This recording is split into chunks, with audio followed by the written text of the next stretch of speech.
Vamos iniciar a nossa quarta aula, nosso quarto encontro. Eu espero que até esse momento tenha sido edificante, tenha sido bem pedagógico para você que está passando por aí.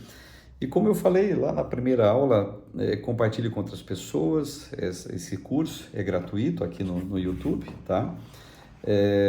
Comente também, você pode fazer qualquer comentário, deixar perguntas caso você queira. E também, não sendo inscrito nesse canal, se inscreva nesse canal para divulgar. O algoritmo vai entender que é importante se você deixar o seu like também aqui no canal. E fique à vontade para trocar conhecimento conosco. Eu também desejo aprender com vocês, tá? Assim como estou tentando lhes ensinar, eu quero aprender com vocês também. Bom, página 45 é o contexto histórico. Capítulo 4, né? Levando em consideração o forte indício de que a carta tenha sido escrita para judeus cristãos, precisamos partir do contexto judaico, ou tendo como pano de fundo o ambiente rabínico do Antigo Testamento. Isso porque, de acordo com Guthrie, referência também para este capítulo, qualquer escrito fica iluminado quando é colocado ou exposto numa situação histórica, o que se torna necessário e extremamente belo do ponto de vista do estudo, indicar de modo breve o meio ambiente desta ou de qualquer outra epístola. O contexto histórico, em sua abrangência, partindo do Antigo Testamento, e os expedientes da época em que a carta foi escrita serão abordados nesse vídeo, ou quem sabe nos próximos vídeos, tá? Antigo Testamento. É inegável, gente, a forte influência do Antigo Testamento sobre o autor. O autor dessa carta, ele é especialista do Antigo Testamento. Tanto é, se ele não fosse especialista da Antiga Aliança, não teria como ele trazer a interpretação do que ele conhecia do Antigo Testamento, interpretar à luz da pessoa de Jesus. Seria impossível se ele não conhecesse ele proceder dessa maneira, tá? Toda a sua alusão e fundamentação não está somente no templo, mas de maneira muito mais profunda nas bases levíticas. Sendo assim, percebemos, apertando o nariz aqui, sendo assim, percebemos seu interesse em estabelecer um elo e uma abordagem agora cristã ao ritual já conhecido do Antigo Testamento. Então, o foco não era o ato em si, mas suas bases que legitimavam tal ato. E para o paralelo cristão, sua atenção recai no pensamento da superioridade de Cristo. Eu estou aqui numa sala, ela tem bastante pó e a minha rinite fica atacada aqui. Me perdoe, meus queridos alunos, tá? Então, com grande interesse em legitimar sua prédica quanto ao que estaria por apresentar, o autor busca não somente o Pentateuco, gente, mas também outros trechos do Antigo Testamento como forma de mostrar ou argumentar que aquilo que estava dizendo não era oriundo de especulação, mas na base da fé de seus leitores, que agora interpretavam o texto de forma equivocada.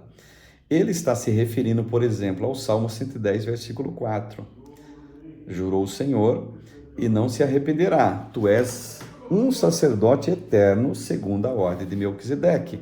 Quando ele menciona isso, sabe aonde, gente? Hebreus, capítulo 7, do verso 1 até o 2. Ele tira do Antigo Testamento, do Salmo 110, ele vai lá em Gênesis 14 também. Ele vai buscar a historicidade do Melquisedeque e vai aplicar isso aqui em Hebreus. Olha que interessante. Capítulo 7. Porque este Melquisedeque, que era rei de Salém, sacerdote do Deus Altíssimo, El Elyon, e que saiu ao encontro de Abraão, quando ele regressava da matança dos reis, e o abençoou. Verso 2. A quem também Abraão deu o dízimo de tudo, primeiramente é, por interpretação, rei de justiça, e depois rei de Salém, que é o rei da paz. Em Hebreus, olha só que interessante, capítulo 8, do verso 8 até o 10, o escritor está fazendo referência ao texto de Jeremias, capítulo 31, do verso 31 ao 33. Olha só. Esses paralelos são importantes para trazer luz aos destinatários, a ideia do quanto o autor estava ciente do judaísmo e de como era preciso entenderem que as interpretações entre os judeus cristãos faziam parte de uma antiga aliança, agora já superada pelo sacrifício de Cristo. Olha o que diz Jeremias, capítulo... ou melhor, olha o que diz Hebreus, capítulo 8, do verso 8 até o 10, e depois Jeremias, capítulo 31, do verso 31 ao 33. Eu vou ler aqui para vocês, primeiramente, Hebreus, tá? Porque repreendendo-os, lhes disse, eis que virão dias, diz o Senhor, em que com a casa de Israel e com a casa de Judá estabelecerei uma nova aliança. Não segundo a aliança que fiz com seus pais no dia em que os tomei pela mão para os tirar da terra de Mitzraim, do Egito. Como não permaneceram naquela minha aliança, eu para eles não atentei, diz o Senhor. Porque esta é a aliança que depois daqueles dias farei com a casa de Israel, diz o Senhor. Porei as minhas leis no seu entendimento e em seu coração as escreverei, e eu lhes serei por Deus e eles me serão por povo. Olha o que diz agora Jeremias. Eis que vem dias, diz o Senhor, em que farei uma nova aliança com a casa de Israel. Não conforme a aliança que fiz com seus pais, no dia em que os tomei pela mão para os tirar da terra do Egito, porque eles invalidaram a minha aliança, apesar de eu os haver desposado, diz o Senhor. Mas esta é a aliança que farei com a casa de Israel. Depois daqueles dias, diz o Senhor, porei a minha lei no seu interior e as escreverei no seu coração, e eu serei o seu Deus, e eles serão o meu povo. Exatamente o mesmo texto. Então, esse camarada conhecia os livros do Antigo Testamento, conhecia toda a prática do Antigo Testamento, conhecia as profecias do Antigo Testamento. Ele está dizendo o seguinte, que Hebreus capítulo 8 é a explicação da profecia de Jeremias capítulo 31 e que se aplica à pessoa de Cristo. E se aplica a essa superior aliança. Ou seja, vocês querem ficar na antiga aliança mesmo? Ou quer ficar na nova aliança, que é Deus fazendo uma... Deus dizendo que está fazendo uma nova. É Deus que está dizendo que está pegando a lei e está colocando no entendimento de vocês, está colocando no coração de vocês, não está numa pedra agora, não está simplesmente escrito, mas está dentro de vocês agora. Olha que interessante, né?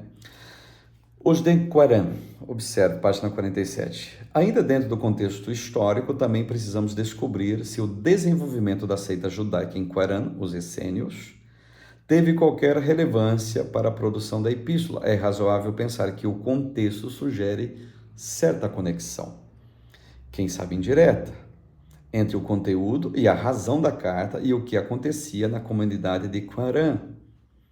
Quando olhamos o texto de Hebreus, percebemos temas como sacerdotes e mestres, Melquisedeque, a equivocada percepção helenista em ver anjos como mediadores, além da exegese equivocada dos leitores. Agora, entre os essênios, predominavam temas semelhantes, possuíam uma casta sacerdotal, tinham interesse por Melquisedeque e anjos, além de serem insistentes numa exegese que buscava aplicar o texto aos seus próprios dias, ao invés do contexto histórico. Daí o autor expressar a relevância da aplicação contemporânea sem considerar o contexto. A comunidade de Qumran observava ritos de natureza purificadoras. O autor instrui seus leitores a avançar além destes conceitos elementares. Tá certo? Agora observe um fato interessante. O contexto com o Filo de Alexandria também tem que ser observado isso para entender o contexto de Hebreus. Paulo na carta aos Hebreus. Olha só que interessante, gente. O autor teria algum contato com o pensamento paulino? Tá, nós entendemos os pensamentos que ele teve, a questão de Qumran, a questão do Antigo Testamento, a questão do contexto de Filon de Alexandria, mas o pensamento paulino, ele conhecia?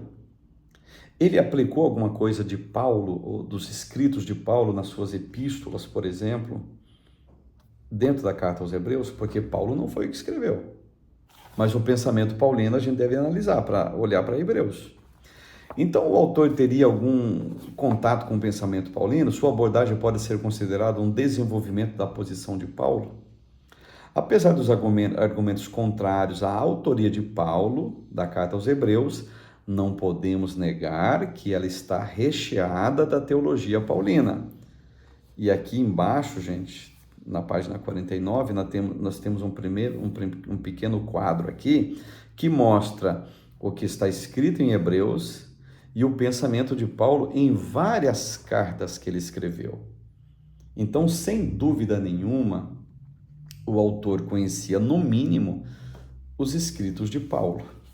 Agora, se ele teve convivência com Paulo, se ele conheceu a Paulo, isso é outra história. Mas você vê os quadros da página 50 aqui, tem 2 quadros, e na página 51 temos também mais 2 quadros, onde está o paralelo entre o pensamento de Paulo e a carta aos Hebreus.